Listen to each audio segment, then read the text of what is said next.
How's it going, everybody? Welcome back to 2A News Now.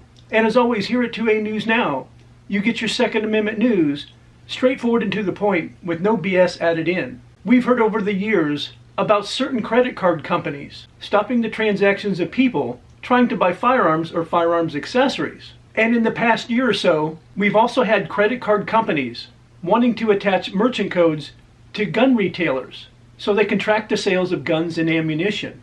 But until today, I've never heard of a credit union trying to monitor or block the sales of firearms. So let's take a closer look at this story to see if it's actually true. When you're in need of financial services, you either use a bank or a credit union. And if people have used both in the past, they really haven't noticed a big difference. But I know a lot of people that prefer credit unions, and at least some of them are member run, which mean they have a say in how things go. Since a lot of banks have become anti-gun in recent years, you can certainly understand why many prefer credit unions. Yet it seems such financial institutions aren't immune to anti-gun hysteria.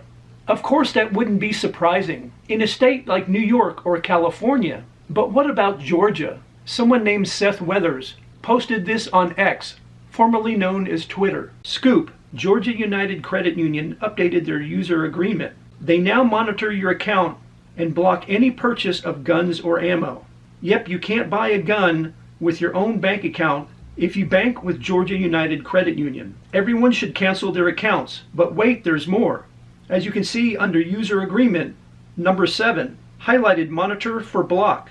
Cancel and or reverse such payments. Also highlighted ammunition, firearms, or firearm parts, or related accessories. And even after that, that's not highlighted, weapons or knives regulated under applicable law. A follow on a post shows that the CEO of the Georgia United Credit Union is knee-deep in diversity, equity, and inclusion ideology. So it's not like this place is ever going to be pro-gun. But what we see here is troubling, because it's just not guns and the other things that I mentioned. If you go back and read that post again, it also mentions tobacco and prescription drugs. It's really easy to get worked up about this. But also you have to remember it's just a screenshot. We don't have the full context. So someone actually reached out to Georgia United Credit Union to get some answers.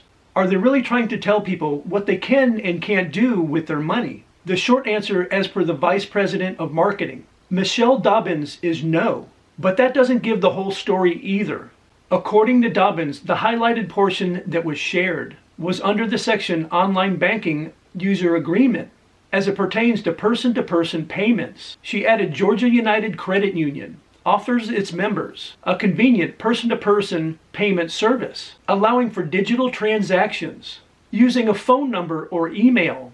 Basically, it's something like Zelle or Venmo, where you can transfer your money from your account without having to use a credit card or something else. Dobbins notes that Georgia United Credit Union uses a third party for this service, though she didn't clarify exactly who the third party was, despite them even asking. As such, it's unclear if this was the credit union's decision or the third party's. She also noted that a large number of such services do not permit payments for firearm sales. Now, this is all fine and well, but the question was whether the people could still use their own money to buy guns. Saying this is from this other part really doesn't clarify anything about any other policy. Dobbins was asked if people could buy guns with their debit card. She said this does not apply to making debit or credit card payments from a retailer. In other words, at least as of right now, if you're a member of Georgia United Credit Union and go to buy a gun with money in your bank account,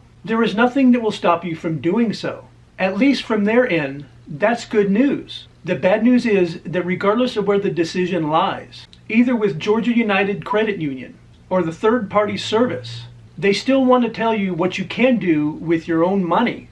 While they have a right to say what they will and won't do as companies, you also have a right to determine which companies you want to support. So with that said, some people won't close their accounts, but some people will. Let's make sure that if you close your account, you are doing it for exactly what is happening, not what someone else is saying is happening. So it looks like to me this guy Seth Weathers jumped the gun.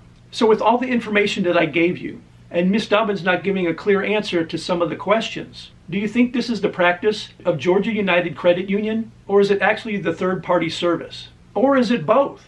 Let me know what you think in the comment section down below. And as always, I appreciate everybody's support with the channel. You guys are always crushing it by liking, sharing, and subscribing and hitting those post notifications. And I invite everybody back to watch my next video.